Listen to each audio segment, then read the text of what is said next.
Pernahkah kamu mendengar ataupun membaca berita tentang pantai yang dinobatkan oleh Pandawara sebagai pantai terkotor nomor 4 di Indonesia?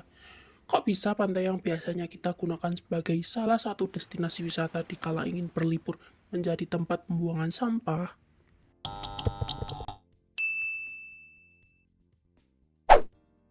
Ternyata sebagian besar dari sampah di sana adalah limbah tekstil loh. Apa itu limbah tekstil? Limbah tekstil adalah limbah yang dihasilkan oleh industri tekstil, termasuk sisa-sisa produksi seperti potongan kain, serat, produk yang rusak, dan limbah cair yang mengandung bahan kimia berbahaya. Limbah tekstil juga dapat berasal dari konsumen yang membuang pakaian atau tekstil yang sudah tidak terpakai lagi. Limbah tekstil dapat mencakup berbagai jenis material seperti kain, benang, serat, dan pewarna sintetis. Limbah tekstil menjadi salah satu penyumbang kerusakan lingkungan yang signifikan karena penggunaan bahan kimia yang berbahaya dan penggunaan sumber daya alam yang besar dalam proses produksinya.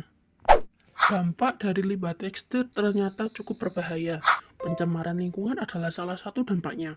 Limbah tekstil yang tidak dikelola dengan baik dapat mencemari air, tanah, dan udara. Bahan kimia yang berbahaya terkandung dalam limbah tekstil dapat merusak ekosistem dan mengancam kehidupan hewan dan tumbuhan. Dampak lain limbah tekstil adalah kerugian ekonomi. Jika limbah tekstil tidak dikelola dengan baik, hal ini dapat menyebabkan kerugian ekonomi bagi industri tekstil. Pencemaran lingkungan dan masalah kesehatan yang terkait dengan limbah tekstil dapat menyebabkan penurunan reputasi industri dan berpotensi mengurangi permintaan produk tekstil. Contoh nyata kerusakan lingkungan yang diakibatkan oleh limbah tekstil saat ini adalah peningkatan limbah padat.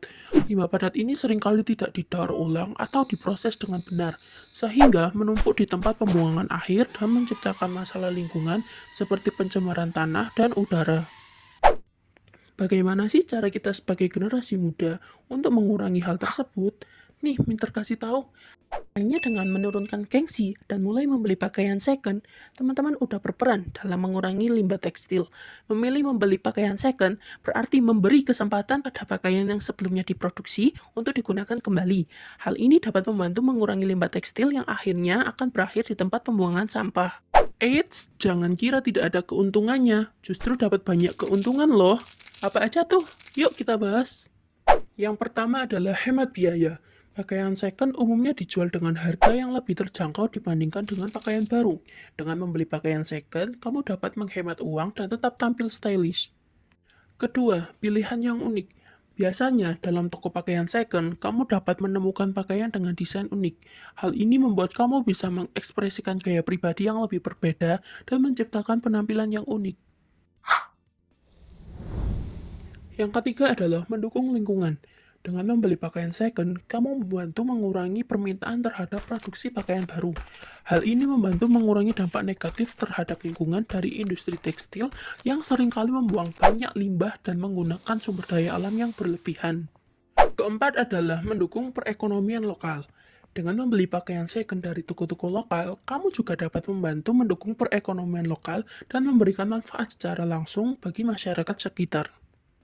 Jadi, selain mendapatkan keuntungan finansial, membeli pakaian second juga dapat memberikan keuntungan lain yang lebih luas.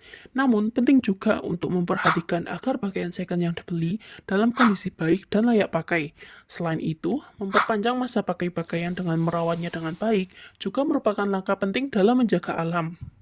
Video kali ini cukup sampai di sini ya. Nantikan ternyata dengan fakta-fakta menarik lainnya. See you on the next video.